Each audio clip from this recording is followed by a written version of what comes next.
The number one reason brands fail. Good brands sometimes go kerplunk. You could have great intentions, pure intentions, a great product, formidable marketing budget, and creative and harmonious team, yet it could all go awry. There's one key reason entrepreneurs sometimes miss when branding, and this one key reason good brands fail can make all the difference. Let's see what it is. Before we get started, remember to hit the subscribe so you don't miss a single episode. I put out episodes every Tuesday and Thursday, so you can use this as your masterclass in branding. Okay, here we go. Today, we are answering the question, what's the number one reason good brands fail? Many entrepreneur clients come to me in the early stages of their enterprise while they're naming their brand, brainstorming a tagline, and defining what their brand stands for and what it will never stand for. And each of them hopes that I'll give them some magic success formula, that one trick that can take their brand from new in the market to come out of nowhere successful, a master key to long-lasting brand loyalty. And you might be surprised to hear this, but I do have such a key for them. A key ingredient in their branding formula that can be just the breakthrough you have been looking for. In fact, the absence of this key element while branding can make even the best products fail eventually. It's simpler than you might think. So if you're just starting out, this episode is going to teach you the exact mindset that would help your brand take the market by storm. The key reason a brand could die in spite of having a game-changing, amazing, blow-your-mind product. So you've designed a great product that works great and fulfills a genuine need in the market. It does exactly what it promises to do and more. Is that enough? A number of good products fail due to incorrect branding. Why is this? When everything about the product is fantastic, what makes the brand fail? And more importantly, what can you do to avoid these pitfalls and make sure your brand doesn't meet an unjust demise? Let's get right to it. The number one key reason why even good brands fail is because the brand thinks more about themselves and less about their ideal individual, and it shows. Let me explain. Branding can never be a dictation. It can never be a one-sided communication. It must always be a conversation, a dialogue, an interaction, an authentic connection. Remember that old adage about the best conversationalists being the ones that listen? Connect with your ideal individuals. Interact with them. Figure out ways to make their lives better than what they are today. Figure out ways to walk with them towards their greater future. You might think this key element is very obvious, but it is in fact rather elusive. Major companies have lost millions of dollars because of how common it is to skip this important step. Some brands are born but doomed to fail on the floor. Remember Cosmopolitan Yogurt? It's all right if you don't. In 1999, the hugely successful magazine decided to launch a yogurt brand. The brand failed for a couple of reasons, some of which might seem obvious to you hearing it out loud right now. But remember, teams of very successful people made a massive effort to make this happen. They truly believed this product would sell, except for one key reason. People weren't sure why they would buy yogurt from the same people who gave them fashion tips, told them about which colors to wear in the fall, and how to drive your partner wild with desire. It was quite simply incongruous. Cosmopolitan thought that yogurt in the bedroom would turn into a fetish, but their ideal audience didn't quite think that way.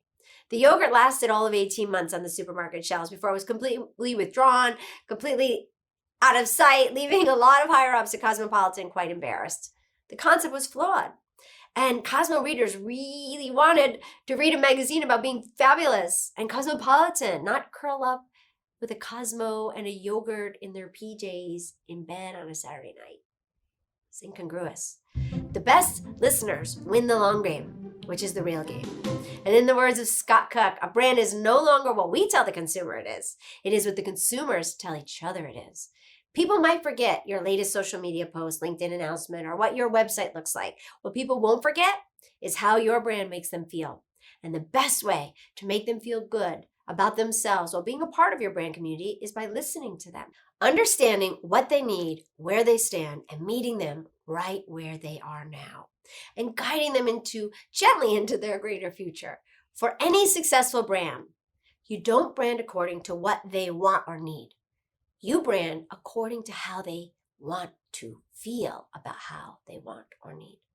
It is a subtle shift in mindset, and it seems very obvious when we're saying it out loud.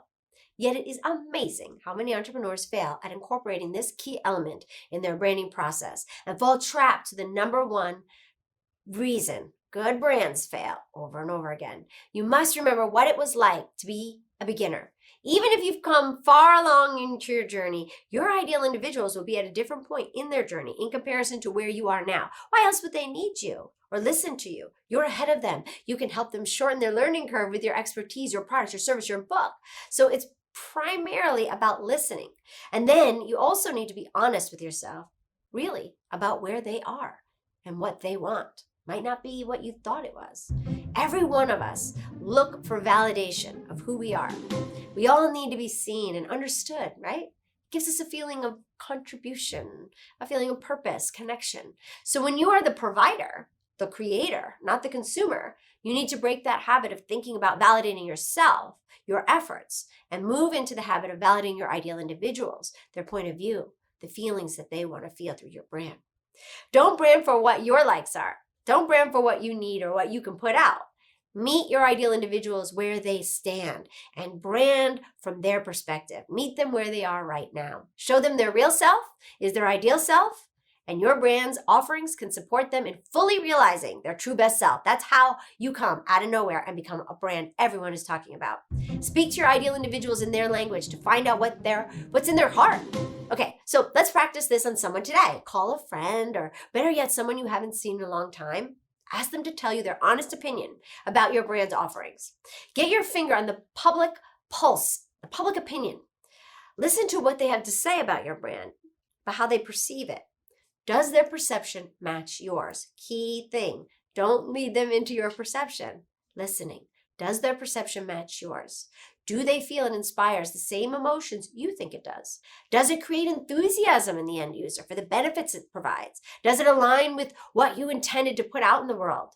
If it doesn't, I know it could sound harsh, but it's because you're not listening. When you think about it, it's not that harsh because this is something totally within your realm of control. You can listen better, smarter, wiser, starting immediately, listening to what they have to say and redesigning your brand to align with what they need and want, not what you want them to need and want. Do this and come out of nowhere and be an inspiration to millions. Thank you for joining me for another episode of Inspiration to Millions. And before I say goodbye, let me leave you with one last thought. Good branding makes you look good.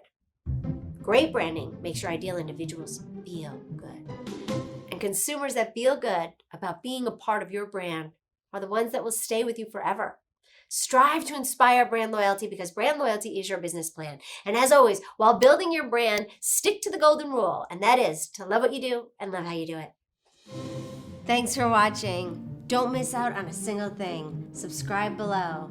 And here's something else I think you'll love.